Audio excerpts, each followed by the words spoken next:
ভারতের সবথেকে পুরনো বইয়ের দোকান কোনটি, কোথায় রয়েছে? বই পড়তে আমরা কম বেশি সবাই ভালোবাসি, বইয়ের সঙ্গে আমাদের বন্ধুত্ব চিরকালীন। তো ভারতের সবথেকে পুরনো বইয়ের দোকান কোনটি? হিগিন বোথামস হচ্ছে ভারতের সবথেকে পুরনো বইয়ের দোকান। হিগিন বোথামস হলো একটা বইয়ের দোকান যা 1844 সালে ম্যাড্রাস অর্থাৎ বর্তমান চেন্নাইতে প্রতিষ্ঠিত হয়েছিল। এটি ভারতের সবথেকে পুরনো টিকে থাকা বইয়ের দোকান এবং এই বইয়ের দোকানটা কিন্তু এখনো চালু রয়েছে।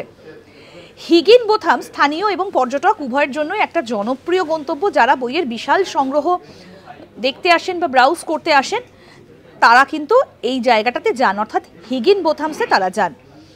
এবং আরও একটা গুরুত্বপূর্ণ বিষয়, মাউন্ট রোড চেন্নাইয়ে কোম্পানির প্রথম বইয়ের দোকান ভারতের সবথেকে পুরনো বইয়ের দোকান হিসেবে পরিচিত।